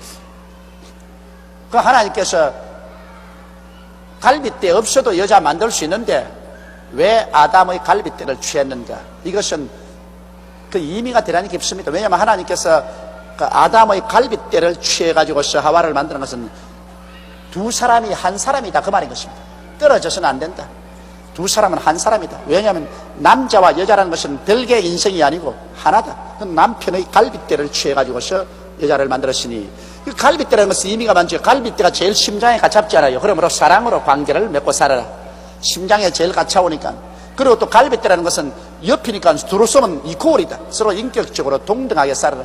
뭐 발 뒤꿈치 뼈를 취해가지고서 만들었다면 막 짓밟고 살 수도 있고 머리뼈를 취해가지고서 만들었다면 여성 상위 시대라 막 여자가 막 남자를 막 다스리는 그런 일도 있겠지만 요사이는 여성 상위 시대가 되어서 여자만 보면 겁이 나요. 점점 여성들이 강해진다고. 그저 결혼해서 40대만 척 넘으면 정상적인 가정에서 남편들이 집에 들어올 때 벌써 부인 안색부터 쳐다보고 들어와야 되니 이거 참 큰일이라. 그러나 머리에서 뼈를 떼가지고 지었지 않았으니까 그건 여자가 여성 상위가 될 수 없고 옆구리 갈비뼈를 지었으니 갈비뼈는 옆으로 서봤자 이코올입니다. 이러므로 부부간에 두 사람이 아니고 한 몸이고 그리고 가장 심장에 가까우니 사랑으로 연결하고 그리고 갈빗대를 취했으니 서로 이코올이라. 이러한 관계에서 살라고 해서 하나님께서 갈빗대를 취한 것입니다. 여호와 하나님이 아담에게서 취하신 그 갈빗대로 여자를 만드시고 그를 아담에게로 이끌어오시니 그러므로 남자가 먼저 지음을 받고 그 다음 여자가 두 번째 지음을 받았습니다. 그렇기 때문에 뭐 좋든 하얀든 남자가 언제나 여자보다 앞서 있는 것이 사실입니다. 먼저 태어났으니 앞서 있고 또 하나님께서 아담의 것을 취해서 하와를 만들었으니 또 하와는 아담에게 속하고 또 아담을 위해서 돕는 배필로 만들었었으니 여자는 언제나 남편과 함께해서 남편을 도와주는 것이 여자에게 한 의무인 것입니다. 그런데 여자들이 훨씬 남자들보다도 예지가 빠르고 판단이 어떤 것은 빠른 이유가 있습니다. 왜냐하면 도와주자면은 도움을 받는 사람보다 도와주는 사람이 뭘 반짝반짝하고 좀 많이 알아야 도와주지. 도와주는 사람이 도움을 받는 사람보다 못해가 몰렐레 하고 있으면 그 도움 안 받는 게 낫지. 그 도움이 됩니까? 그러므로 하나님께서는 여자들에게는 남자들보다도 아주 그 지성도 날카롭고 감정도 날카롭고 그리고 성격도 아주 부드럽고 이래서 어찌한지 참 잘 도와줄 수 있도록 그렇게 만든 겁니다. 이러므로 대개 남편들이 부인의 말을 안 듣는 사람이 많은데 부인 말을 충분히 참작하는 것이 굉장히 좋습니다. 그건 왜냐? 하나님이 월급 안 주고 돕는 배필 주었는데 얼마나 좋아요. 아예 그런 아주 좋은 어드바이스 구하려면 상당한 월급을 줘야 되는데 월급도 안 주고 일심동체로 같이 사는데 그 무슨 일 있으면 같이 이동을 해야 돼요. 뭐 나는 바깥에 일어난 일 집안에 와서 일 이야기 안 한다고 입 딱 다물고 있는데 그러면 그만 좀 손해납니다. 여러 가지 경험한 것을 부인에게 이야기를 해주는 거예요. 그럼 또 부인이 그거 듣고 난 다음 또 부인이 느끼는 점을 또 말해줘요. 그러면 제일 처음에는 똑 바보 같은 소리 하는 것 같아요. 그래도 그걸 자세히 듣고 난 다음에 나중에 일을 처리할 때 가만히 생각해 보면 그 말이 맞을 때가 굉장히 있습니다. 그건 나의 경험에 입각해서 그렇습니다. 저도 우리 집사람 말만 들었더라면 내가 저 초원 아파트를 안 지었을 것이요. 저 초원 아파트 짓고 난 다음 저기서 내 묘지가 되었어. 얼마나 처절하게 고생을 했던지. 그때 오일 쇼크 생기고 있습니다. 그때 내가 저 아파트 지어가지고 장사해가지고서 돈 벌어서 이 교회 지으려고 그랬거든. 그때는 하도 우리 교인들이 가난했기 때문에 저 아파트 지어서 돈 벌어가지고서 교회 짓겠다. 그렇게 계획을 세우고 난 다음에 아파트를 짓겠다고 해서 우리 집 사람이 이야기했더니 한사결단으로 말립니다.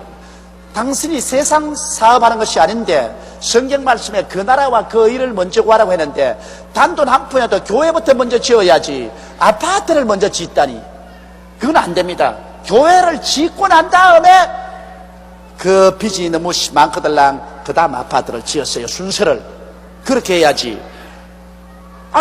교회 질 땅에다가 아파트 먼저 짓고 그 다음 그 돈 가지고 교회 짓는다. 그건 순서가 들렸습니다. 근데 어찌 밉든지 그 소리 하기에 내가 암탉이 집에서 소리를 크게 하면 집안이 망한다 그러더라. 모르고는 가만히 있어. 내가 나이를 먹어도 당신보다 7년이나 밥을 먼저 먹었다. 그러므로 잠잠해. 그랬습니다. 그러고 난 다음에 내가 아파트부터 먼저 짓고 가히 죽다가 살았습니다. 그 정신적인 고통과 생활의 어려움과 그 10년은 말로 다 할 수 없어요.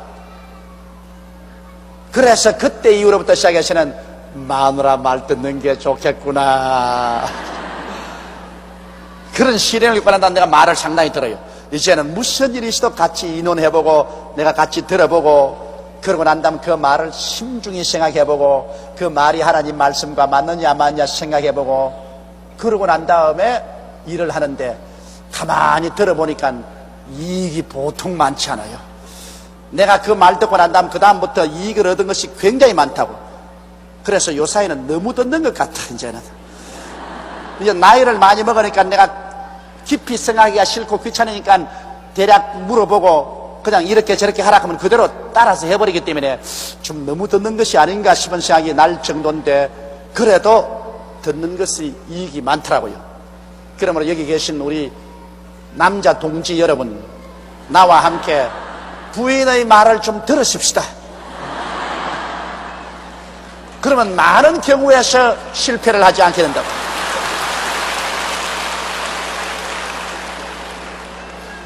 그건 여기 있는 우리 자매님들 듣기 좋으라고 내가 하는 말은 아닙니다.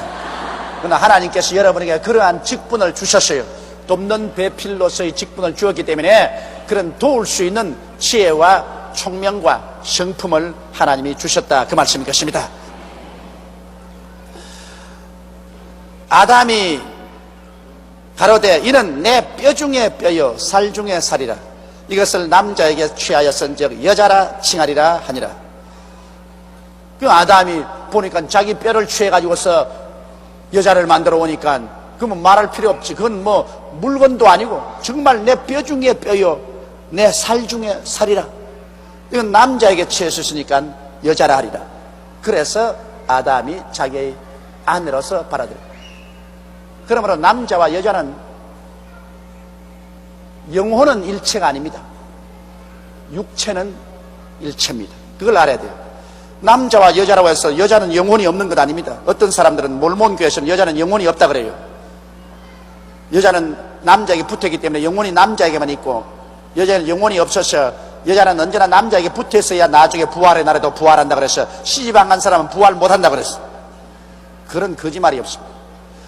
오직 하와가 얻은 것은 아담으로부터 뼈와 살을 얻었지, 하와도 남자와 똑같은 동등한 영혼은 하나님이 생기를 불어넣어준 것입니다.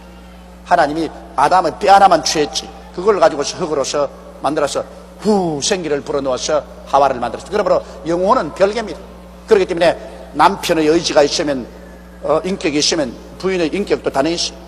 육체는 하나가 되지만은 인격은 다 따로따로 있습니다.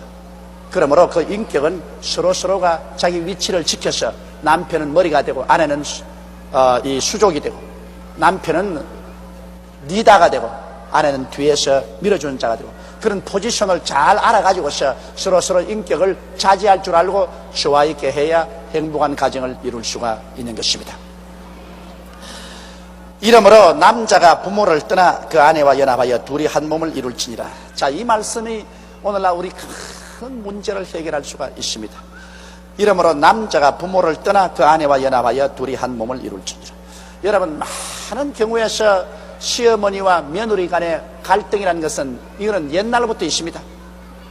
옛날에 여러분 시골에서는 이 곳간의 열쇠는 시어머니가 잡고 있습니다. 무슨 말을 해도 곳간의 열쇠는 시어머니가 딱 잡고 있습니다. 그러니까 며느리가 시어머니 살한 이상은 그 곳간의 마음대로 못 들어요. 왜냐하면 곳간에 그게 모든 걸 쌀하고 보리하고 뭐 다 있으니까 곳간의 열쇠를 잡은 자가 그 권세를 잡고 있습니다. 그러므로 며느리가 와서 꼼짝 못하죠. 그러나 시어머니가 죽을 때 며느리에게 뭘 넘겨주느냐? 곳간 열쇠를 넘겨줍니다. 근데 요 사회는 곳간이 없기 때문에 한 집에 있으면 이제는 시어머니와 며느리와 권력 다툼을 하는 것입니다. 권력 다툼을. 그 권력 다툼은 무섭습니다. 어제 내가 우리 성도들 몇 분하고 식사를 같이 했는데, 그 중에 자매님 한 분이 날보고 하는 말이, 목사님 며느리를 얻으니까 참 이쁘지요. 아, 이뻐요. 그런데 그 옆에 있던 그 남편이 하는 말이, 아유, 나는 며느리 얻으면 얼마나 귀하기는 내가 품어주고 얼굴에 뽀뽀도 해주고 그리고 내가 손잡고 댕기고 그러겠다 그랬어요. 내가 웃기는 소리 하지 마시오. 왜요? 그것도 남의 집에 데려와도 내 딸인데. 나도요, 며느리 보기 전에 우리 집 사람 앞에서 내가 딸이었기 때문에 며느리 보면 내가 안아주고 뽀뽀해주고 내가 손잡고 댕기겠다고 그렇게 말할 때 우리 집 사람이 그러라고 그러더니만, 며느리 보고 난 다음에 한번 친절하게 시어머니 앞에서 했다가 내가 벼락이 났어. 세상에 행실 없이 그렇게 한다고. 어린 사람을 행실을 그렇게 가르친다고. 그 절대로 며느리 보면 그렇지 않습니다. 그래서 그 다음부터 내가 하도 겁이 나가지고서 내가 선물을 사와가지고 탁 있다가 우리 마누라 안 볼 때 가서 싹 죽어. 이랬다고. 들키면 벼락 난다고. 벼락 나. 그럼 당연히 왜 선물을 주면 당신이 나에게 줘가지고서 내 손으로 주게 하지, 당신이 왜 주는 당당 그 소리 나올 테니까. 그러나 마누라 손에 들려서 줄 바에 안 주고 말지 뭐까지.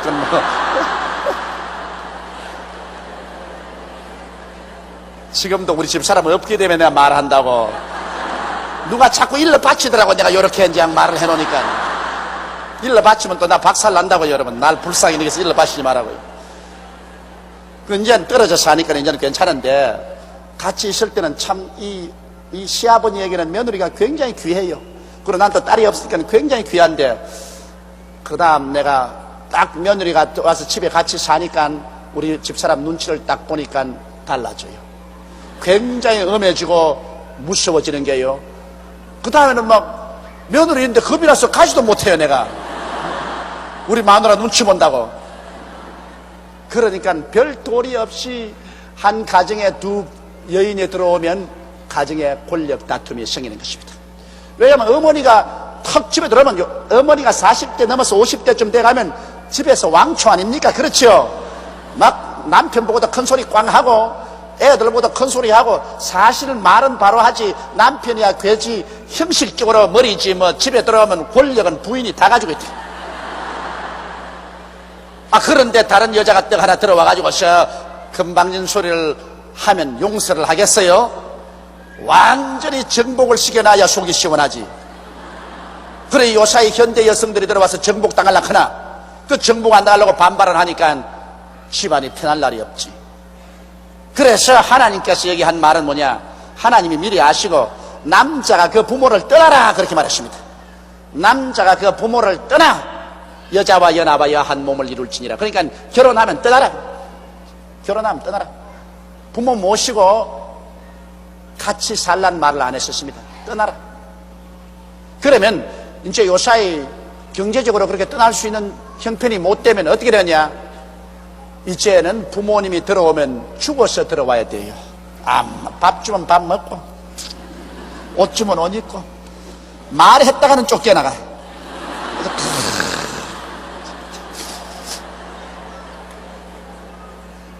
그러면 성할까? 거기 들어와가지고 아들 며느리 사연 들어와서 이것저것 말했다가는 그건 쫓겨나와요. 요사이 세월이 그렇게 됐다고 옛날하고 다르다고요.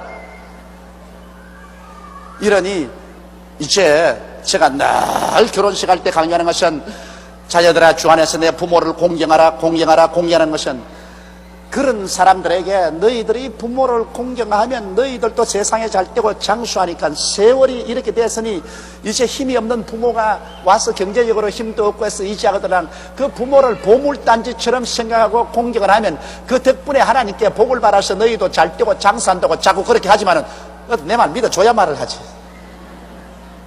그러나 실제로 그렇습니다. 실제로 하나님께서는 부모들이 힘이 없는 것을 알기 때문에 부모에 대해서는 축복을 딱 연결했습니다. 하나님의 십계명 가운데 축복의 언약을 맺어놓은 것은 내 부모를 공경하라. 그래야만 내가 세상에서 잘 되고 장수한다는 여기에만 약속을 붙여놨지 다른 건 약속 없어요. 그만큼 부모들이 나중에 나이가 많아지면 경제력도 없어지고 체력도 약해지기 때문에 자녀들에게 이지하게 되는데 그럼 이지하게 될 때 자녀들이 부모를 학대할까 싶어서 하나님이 그런 딱 단서를 붙여놓은 것입니다. 그래서 부모에게 효도하면 너희들이 잘 되고 장수한다. 부모에게 불효하면 너희들이 잘못되고 너희들 생명이 단축된다. 이렇게 하나님이 못을 박아놓은 것입니다. 이러므로 오늘날에 와서 여러분 현실적인 우리 신앙생활에 또 신앙 안 한 사람이라도 부모는 여러분께서 잘 되느냐 못 되느냐의 하나의 관건이 되는 것입니다. 부모에게 효도하면 여러분이 잘 되고 부모에게 불효하면 여러분이 못 됩니다. 그 하나님이 그렇게 정해놨어요. 그러니까 부모가 우리가 잘 되고 못 되는 데 대해서 하나의 딱 시금석이 되는 것입니다. 기왕 이 세상에 살 바에야 잘 되고 장수하면 좋지 않아요? 그러려거든 다른 것 자꾸 애쓰지 말고 가장 가까운 부모부터 잘 섬기십시오.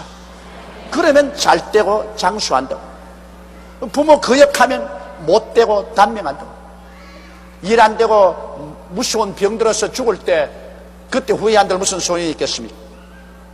그러나 이 원칙적으로는 대가족 제도를 해서 뭐 맏아들도 집에 데리고 살고 둘째 아들도 집에 살고 그거 다 욕심입니다. 아들이야 있기를 좋아하지 어디 며느리가 남의 집에 와서 좋아합니까? 그러므로 할 수만 있으면 뭐 경제적인 환경이 안 되면 몰라도 할 수만 있으면 하루 3끼 먹지 말고 한 끼만 먹고 나도 분가할 수 있으면 남자가 그 부모를 떠나 여자와 연합하여 한 몸을 이루고 나가도록 해줘야 되는 것입니다.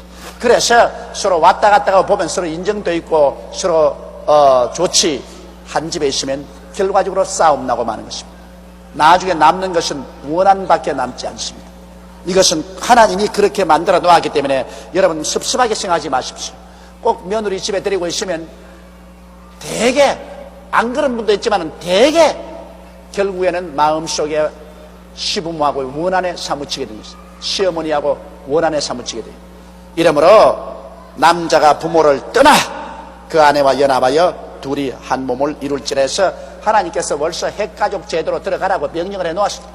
그 핵가족 제도로 나가 있음에도 여러분께서 경제적인 역량이 있는 한도 내에서는 최선을 다해서 부모를 공양하고 잘 돌봐드리는 것이 자식의 마땅한義務고 또 그렇게 함으로 하나님이 축복을 해주시는 것입니다.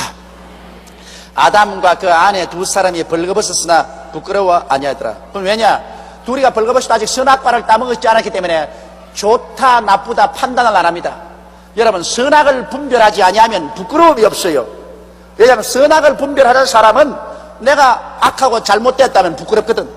그러나 아담과 하와는 아직까지 선악과를 안 따먹었기 때문에 서로 너가 좋다 너가 나쁘다 그거 없습니다. 하나님이 시킨 대로 따라간, 그 하나님이 둘이가 벌거벗게 만들어 놓았으니까 하나님 만들어 놓은 그대로 믿고 순종에 따라가는 거로 그게 좋은지 나쁜지 몰라요. 그저 하나님 믿고 따라가는 거지. 그건 부끄러운 거 없죠. 나쁜 것이 아니니까 부끄러운 것이 없죠. 나중에 선악과를 따먹고 선악을 판단하게 되니까 서로 벌거벗은 것이 좋지 않다고 생각하니 부끄럽게 생각해서 나무 잎으로 앞치마를 해입기 시작하는 것입니다. 뭐 요사이는 이제 우리 한국 같은 추우니까 옷도 해입지만은, 그러나 원래는 여기에 아담과 하와 두 사람이 시험을 받았을 때는 옷 같은 거 해입지 아니하고 그 훗날은 하나님이 틀림없이 옷 해입으라고 그랬겠죠. 그러나 처음에는 둘이가 옷을 벗고 있었으나 부끄러운 것을 몰랐던 선악을 아직 분별하지 못하기 때문인 것입니다.